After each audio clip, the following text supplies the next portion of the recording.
కాళేశ్వరంలో బీఆర్ఎస్ అక్రమాలు బయటకు రాకుండా బీజేపీ కాపాడుతోందని ఆరోపించారు కాంగ్రెస్ నేతలు. రాష్ట్ర సర్కార్ లేఖ రాసిన విచారణకు సీబీఐ ఎందుకు ముందుకు రావడం లేదని ప్రశ్నించారు.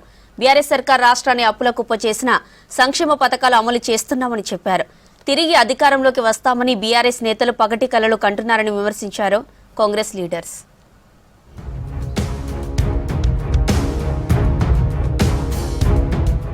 కాళేశ్వరం అవినీతిపై సీబీఐ విచారణ తప్పించేందుకు బీజేపీ ప్రయత్నం చేస్తోందని ఆరోపించారు పీసీసీ చీఫ్ మహేష్ కుమార్.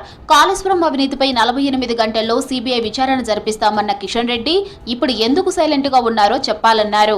బీజేపీతో బీఆర్ఎస్ లోపాయికారి ఒప్పందం చేసుకుంది కాబట్టే సీబీఐ విచారణకు కేంద్రం ముందుకు రావట్లేదన్నారు.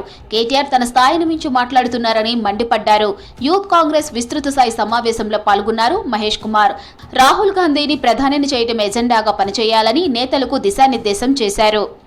కేటీఆర్ గారు తన స్థాయిని మించి మాట్లాడుతూ ఉన్నారు.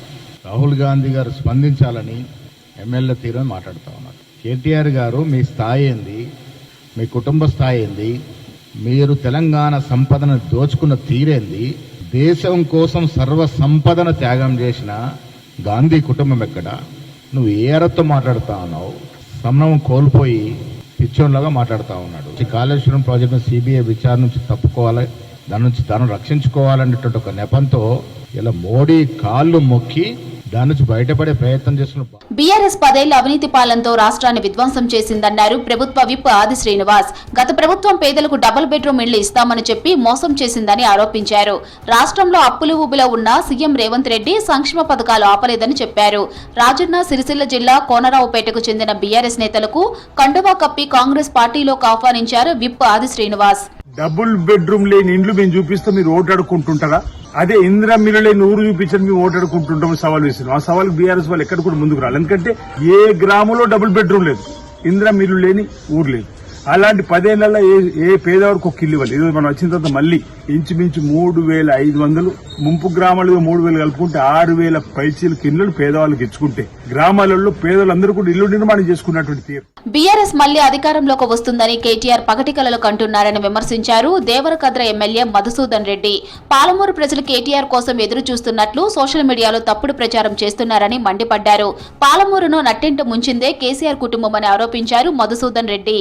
సోషల్ మీడియాలో ఒకటే ప్రచారం, ఏదో పాలమూరు అంతా ఈయన కోసం ఎదురు చూస్తున్నట్టు, గద్వాల మొత్తం ఈయనకు దాసోహం అయినట్టు కేటీఆర్ గారు వస్తున్నారని చెప్పేసి పెద్ద ఎత్తున ఏదో ప్రజలు విపరీతంగా ఎదురు చూస్తున్నారని చెప్పేసి ప్రచారాలు చేసుకుంటా ఉన్నారు. నీవు పాలమూరు జిల్లాకు ఏం మొహం పెట్టుకొని వస్తున్నావు? మీరు అధికారంలో ఉన్న 10 సంవత్సరాలలో పాలమూరు ప్రజలను నట్టేట ముంచిన వ్యక్తులు మీరు. ఫిరాయింపులపై స్పీకర్ నుంచి తనకు ఇంకా ఎలాంటి నోటీసులు రాలేదన్నారు ఖైరతాబాద్ ఎమ్మెల్యే దానం నాగేందర్. నోటీసులు ఇచ్చిన ఎమ్మెల్యేలు దానికి అనుగుణంగా స్పీకర్కు రిప్లై ఇస్తున్నారని చెప్పారు. తనకు నోటీసులు వచ్చాక అందులో సారాంశం మేరకు లీగల్ ఒపీనియన్ తీసుకుని స్పీకర్కు సమాధానం ఇస్తానని చెప్పారు. తాను ప్రస్తుతానికి కాంగ్రెస్ పార్టీలోనే ఉన్నానన్నారు దానం నాగేందర్.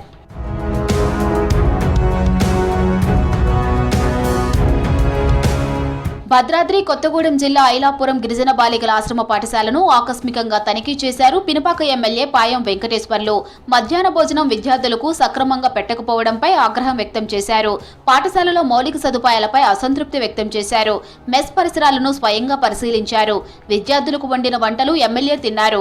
నాణ్యత లేని పప్పు ఆహారం అందిస్తున్నారని వార్డెన్ హెచ్ఎంపై ఫైర్ అయ్యారు. ఇలాంటి ఘటనలు పునరావృతమైతే చూస్తూ ఊరుకునేది లేదని హెచ్చరించారు ఎమ్మెల్యే పాయం.